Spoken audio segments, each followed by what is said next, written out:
Hey everybody, it's me Annie. So, guess what? I'm making another piece. So, this is an old sculpture I made for a project in school, and I kind of wanted to make a sculpture of myself. So, here are some base sculpture, a reference sheet. Here's a reference sheet of what I want, and then here's kind of a pose. I didn't know until later on that you can barely see it, but here's a picture of it right now. So you're gonna hear me talking most of the time, so enjoy.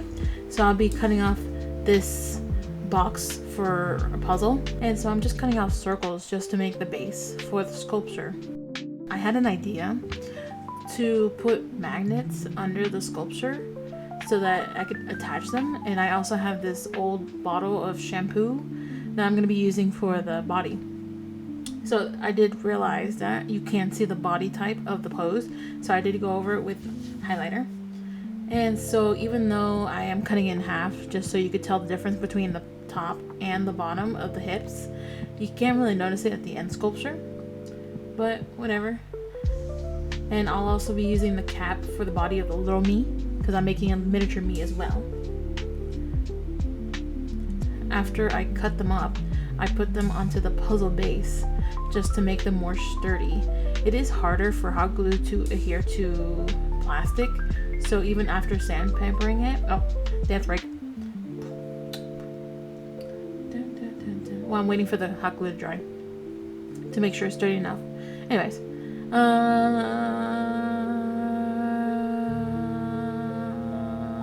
after sandpapering the plastic, it is still harder for it to stick to me.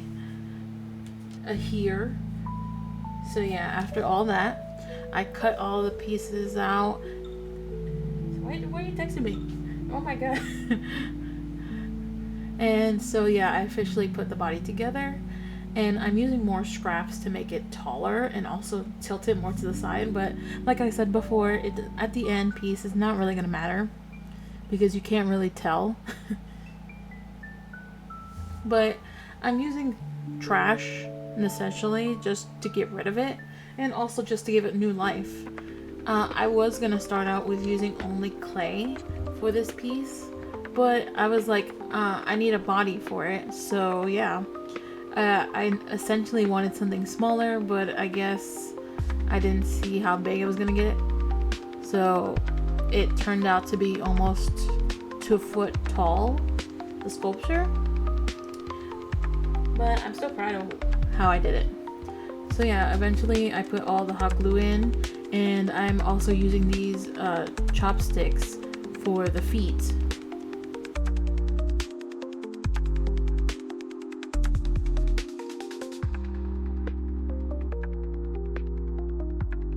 So for paper mache, it's like 50-50 glue and water, and so I just mix it up, dip pieces of paper, and I just layer it on top of the sculptures in the base.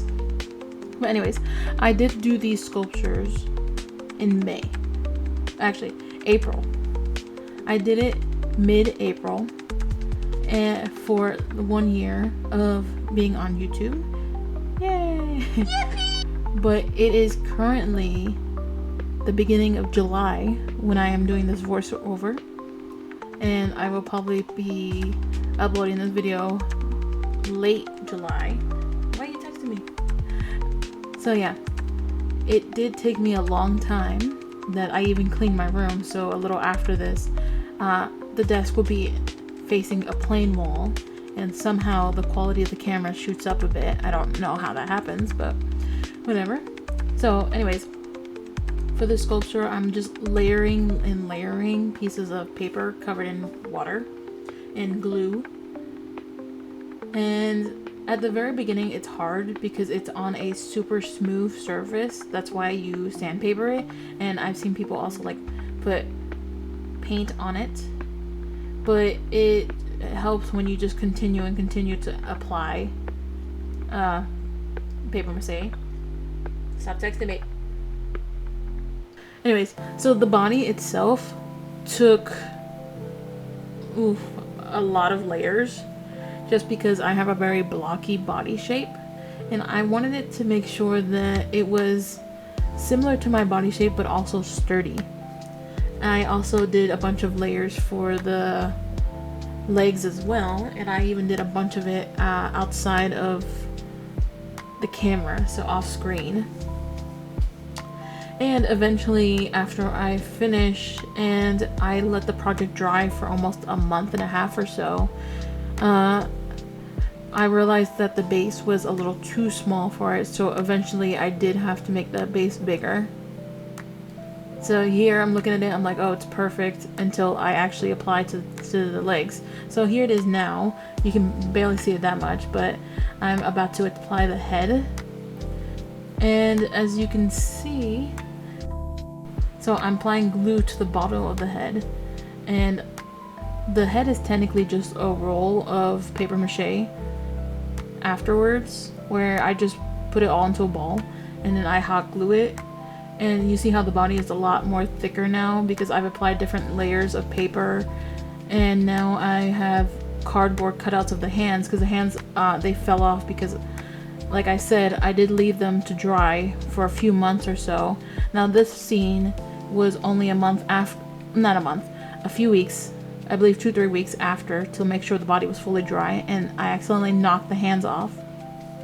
So I took that opportunity to paper mache the hands, and I hot glued them back on. Why are you texting me? And to hot glue them back on. And that's when I decided to change the way that the hands are, because before they were just protruding outwards, but instead I decided to have one hand risen with waving at the camera and the other one kind of like into the pocket. So I only had to do one hand. So here I'm trying to like figure out, I'm like carving it out because then it's too bulky, because eventually I do want to add clothes to this. I wasn't exactly sure how to do that part, so here I'm like shaving off some of the cardboard and paper just to make it not so bulky next to the hand. And here I'm just like, it doesn't look great, so I'm just gonna like, I'm just thinking about it. And then I'm kind of doing the same thing with the other hand. Now the hands did fall off like 2-3 times a little after this process. So eventually I did get it the way I wanted it to. And this is where I got to the tail. So you'll be able to see my process again. So what I did is I had the base. This is cardboard.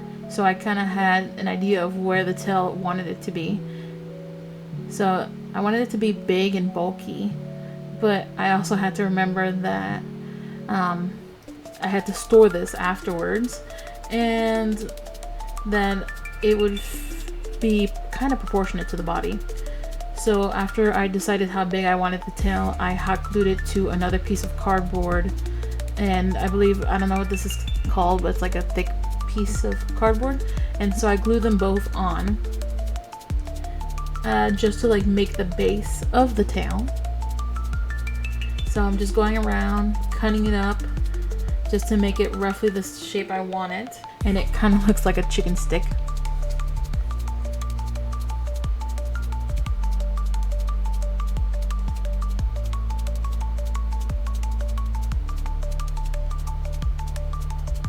So after everything is nice and sealed, I kind of put it onto the thing, and I'm like, okay, perfect. This is exactly how I want it. And after that, I bulk up the back of the tail, because that's where the tail would mostly viewers will see, like myself. So I'm just bulking it out to make it more rounder. Now for the tail, I wasn't as enthusiastic. I was kind of, at this point, I just kind of wanted to be over with the project. I started this project during my spring break, so I only had a week to do this, but things happened, dry time, that's why it's now July, 3 months later. So I'm just figuring out exactly how I want it shaped. So after I decide how I want the cardboard to kind of look like, that's when I start to paper mache it. So again, it is 50-50, half glue, half water.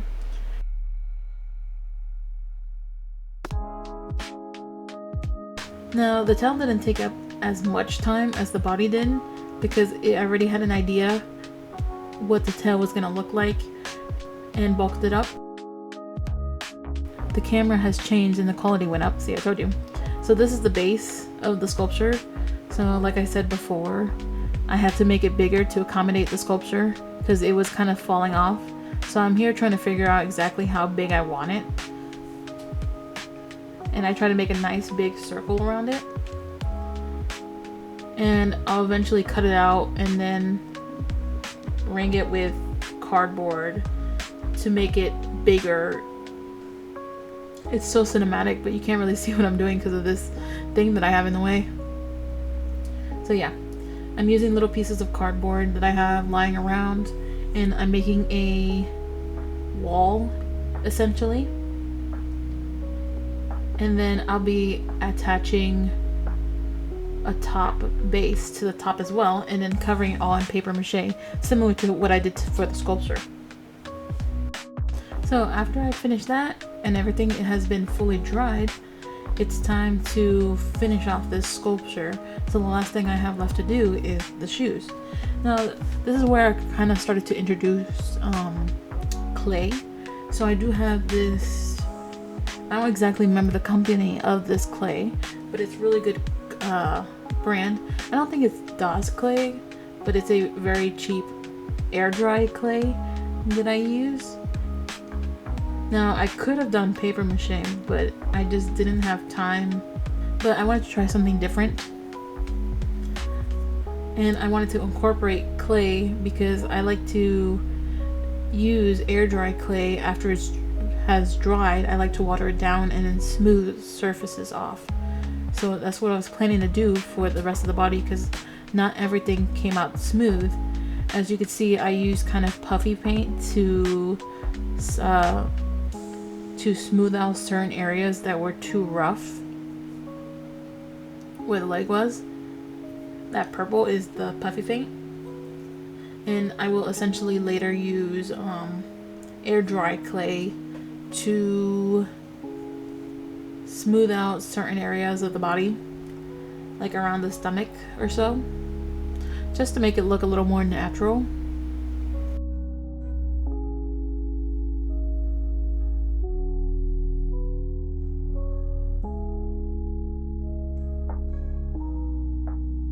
So here it is after it's been dried and stuff like that. So I'm now applying the tail. The tail does look different because I added a single layer of crepe paper on top of it using the same technique as paper mache. And so I'm attaching it here, and this is where I decided to start adding clothes. Now I was gonna do clay on top, but I didn't have enough clay or time to go get more. So I decided to take out pieces of fabric and do the paper mache method to drape over clothes, and it actually worked pretty well. It was a little more finicky to use just because how stiff it can get. So what I technically did is that I cut off a piece of old clothing that I had, and I dipped it in the thing. I dipped it in the paper mache mixture, the glue and water, and I draped it over something to dry, and then once it was ready I hot glued it to the sculpture. Now for the shoulders and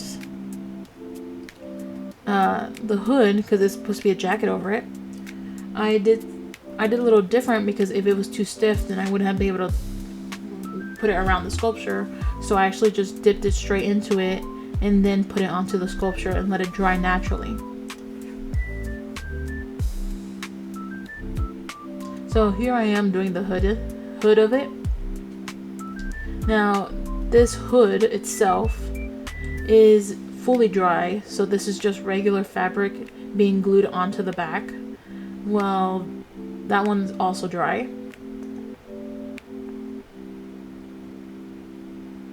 And I'm just here attaching different pieces of fabric. I did have a thought of sewing on it, but I felt like that would be too complicated. So instead I just chose to hot glue and also paper mache clothes onto it to make it easier, and then just paint it on later. Now if you see here, there's paint on the sculpture. Why is that? Is because I did put dry clay, air dry clay, on the face and the entire body. So eventually it did crack. So I did use old paint I had from other projects. And I just put it as a base coat just to stop the cracking and also seal it in.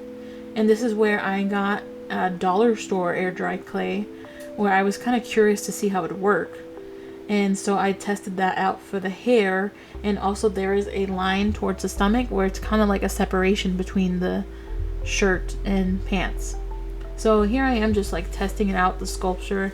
It's kind of like weird and soft. It feels very similar to foam clay, but it's more air dry clay. So I'm just like playing around with it, testing it out for the hair, and it actually turned out really nice for being cheap clay. Now the only clay colors I was able to find for this cheap clay was blue, yellow, and red, but at the end I was still gonna paint it, so it didn't really matter to me. And this is a great option for anyone who wants to start working with clay. It wasn't too hard to work with, and it dried pretty quickly. I'd say within an hour or so it was pretty dry, and it doesn't break that easily when it's dry. So I thought it was very nice. And if you watered it down, it would smoothen. It would smooth onto other pieces of clay. So I would highly recommend this if you want to get into clay, but you don't want the prices of other clay. At least to see if that's what you want to do.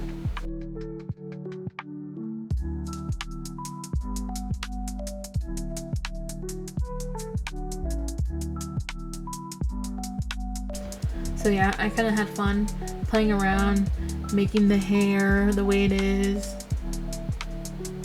I wasn't exactly sure how to do the hair, but I had fun playing around. At this point, I was kind of happy to do this project again. It was a little too much for me at one point where I kind of just wanted to give up.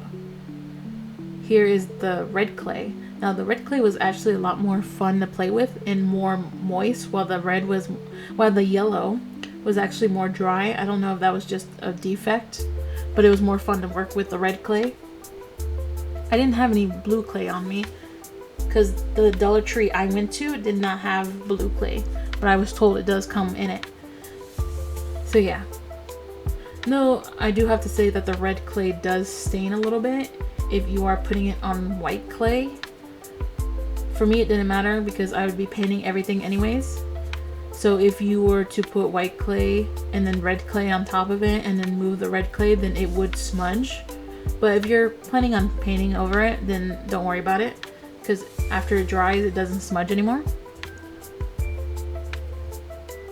As you can see right there, I don't know if you saw, right under the yellow, it kind of smudged the color a bit. Now actually here, I really enjoyed the way that the clay looked on the sculpture, and I was kind of thinking of just leaving the red like that, but I didn't like the yellow that much, so.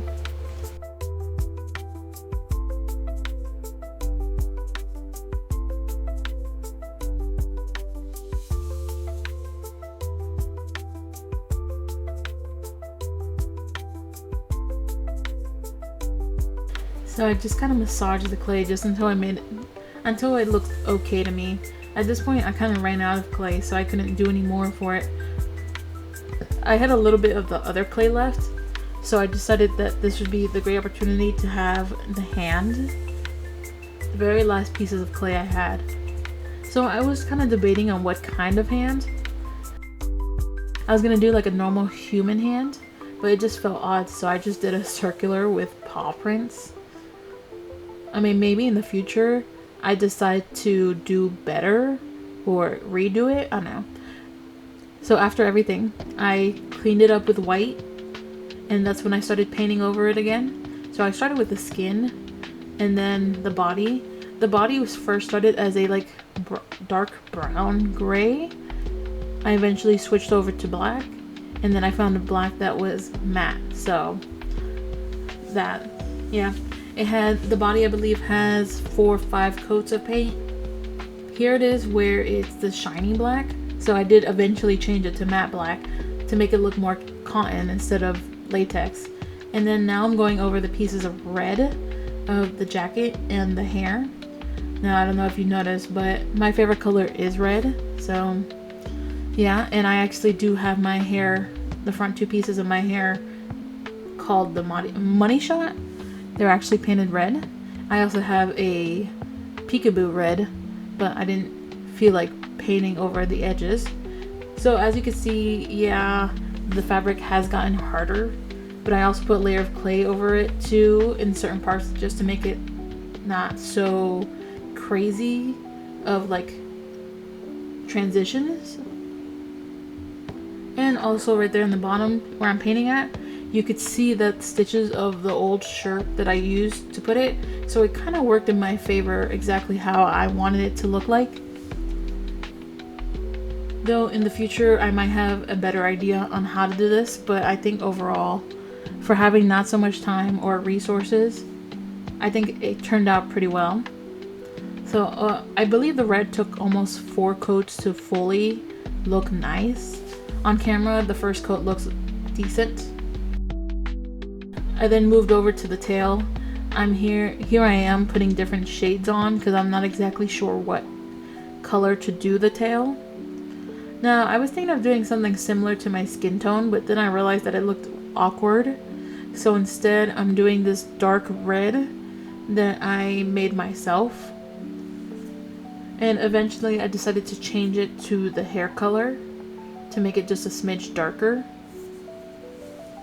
And then I also added black and white tips to match a red American fox.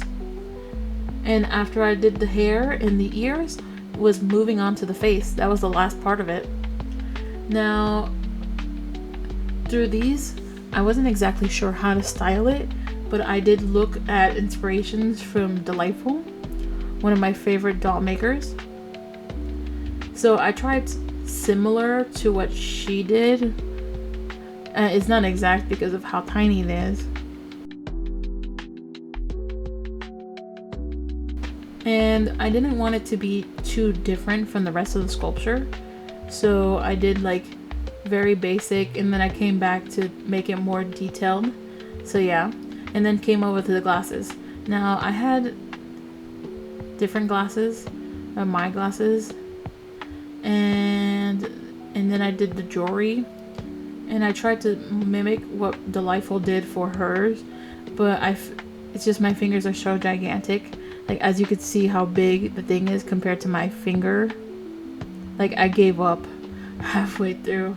It was just so difficult, and I know she worked with tweezers, but it just would not work for me. So I completely gave up on that and decided just to put a few wires together and tape it in as best as I could. And then came the jewelry. So I have gold jewelry. So I kind of mimicked the jewelry I had here, and I had like a little dot of how I was going to do it for the sculpture, but it did not work in my favor, the bottom one. So I did try to take it out and it ripped the color off, but I did fix it eventually. And on my other ear, I do have a crown